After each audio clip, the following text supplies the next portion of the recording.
Remember that you are an actor in a drama of such sort as the author chooses. If short, then in a short one. If long, then in a long one.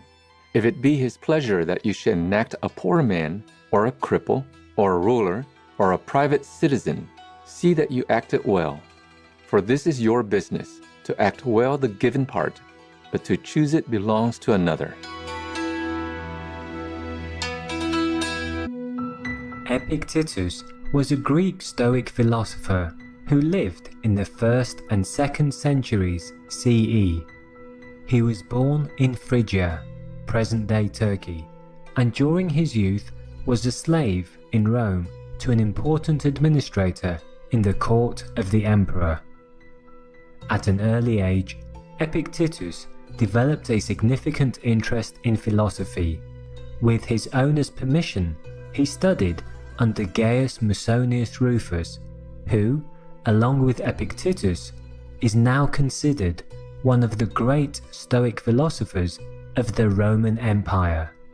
After acquiring his freedom in 68 CE, young Epictetus became a teacher of philosophy in Rome, later continuing his practice in northwestern Greece by founding a philosophical school there.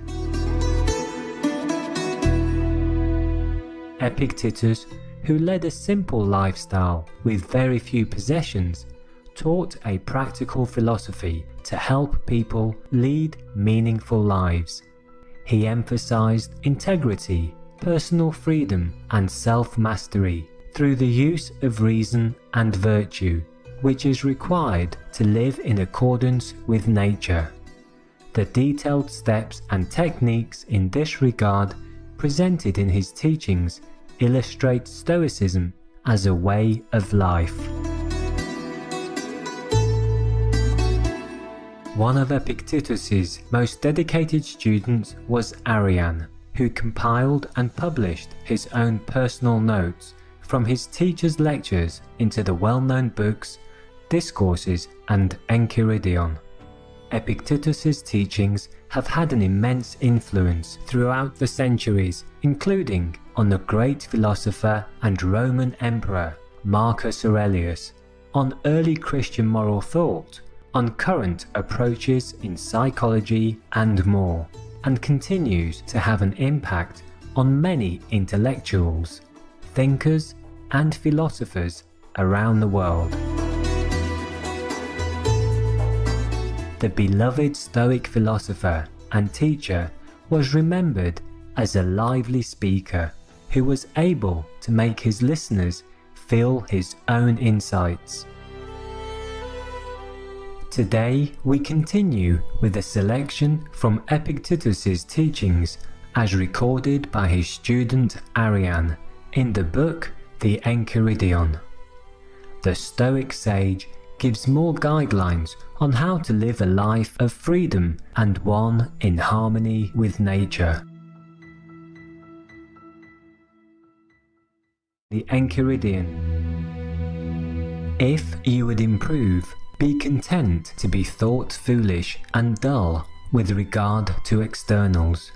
Do not desire to be thought to know anything, and though you should appear to others to be somebody, distrust yourself. For be assured, it is not easy at once to keep your will in harmony with nature and to secure externals, but while you are absorbed in the one, you must of necessity neglect the other.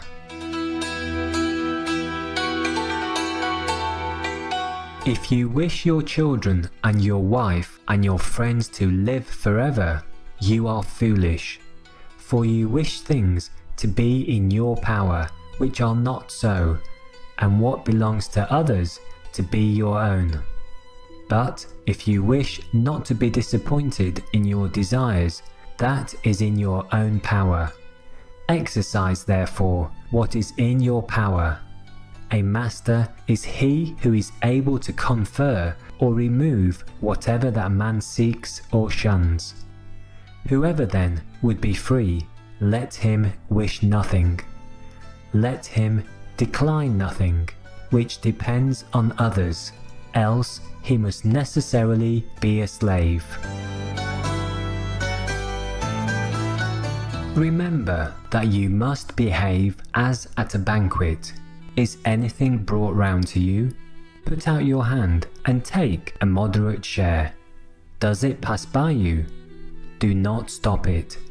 Is it not yet come?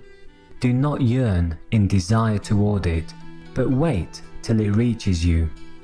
So, with regard to children, wife, office, riches, and you will sometime or other be worthy to feast with the gods. And if you do not so much as take the things which are set before you, but are able even to forego them, then you will not only be worthy to feast with the gods, but to rule with them also. For, by thus doing, Diogenes and Heraclitus and others like them deservedly became divine, and were so recognized.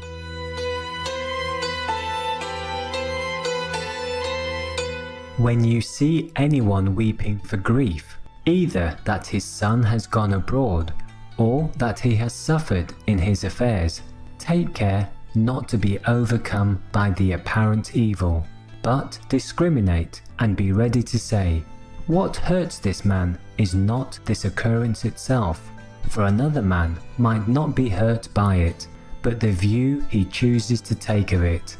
As far as conversation goes, however, do not disdain to accommodate yourself to him and, if need be, to groan with him. Take heed, however, not to groan inwardly too.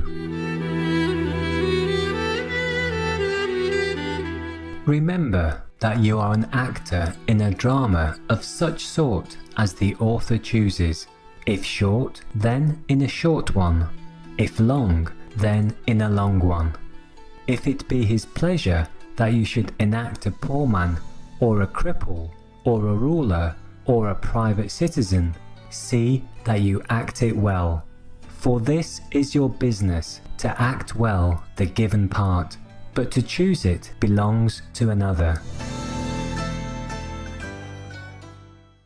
When a raven happens to croak unluckily, be not overcome by appearances, but discriminate and say, nothing is portended to me, either to my paltry body, or property, or reputation, or children, or wife, but to me all portents are lucky if I will.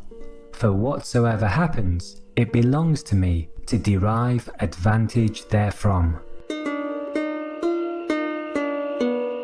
You can be unconquerable if you enter into no combat in which it is not in your own power to conquer. When, therefore, you see anyone eminent in honours or power or in high esteem on any other account, take heed not to be bewildered by appearances and to pronounce him happy. For if the essence of good consists in things within our own power, there will be no room for envy or emulation.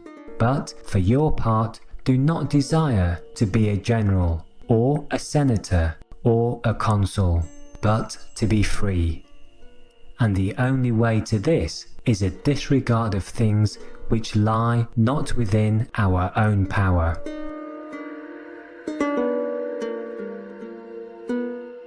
Remember that it is not he who gives abuse or blows, who affronts, but the view we take of these things as insulting.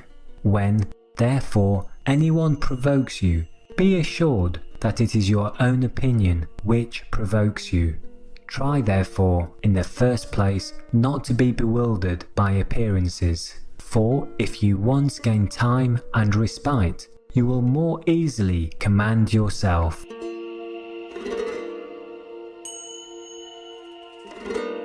Let death and exile and all other things which appear terrible be daily before your eyes, but death chiefly, and you will never entertain an abject thought, nor too eagerly covet anything. If you have an earnest desire toward philosophy, prepare yourself from the very first to have the multitude laugh and sneer, and say, he is returned to us a philosopher all at once, and whence this supercilious look? Now, for your part, do not have a supercilious look indeed, but keep steadily to those things which appear best to you, as one appointed by God to this particular station. For remember that, if you are persistent, those very persons who at first ridiculed will afterward admire you, but if you are conquered by them, you will incur a double ridicule. If you ever happen to turn your attention to externals for the pleasure of anyone, be assured that you have ruined your scheme of life. Be content then, in everything, with being a philosopher, and, if you wish to seem so likewise to anyone, appear so to yourself, and it will suffice you. The will of nature may be learned from things upon which we are all agreed, as when our neighbour's boy has broken a cup or the like, we are ready at once to say, these are casualties that will happen. Be assured, then, that when your own cup is likewise broken, you ought to be affected just as when another's cup was broken. Now apply this to greater things. Is the child or wife of another dead? There is no one who would not say, this is an accident of mortality. But if anyone's own child happens to die, it is immediately, alas, how wretched am I! It should be always remembered how we are affected on hearing the same thing concerning others. Intelligent viewers, we thank you for your kind presence on today's program entitled Stoicism as a Way of Life, selection from Epictetus's Enchiridion, Part 2 of 2 on Words of Wisdom.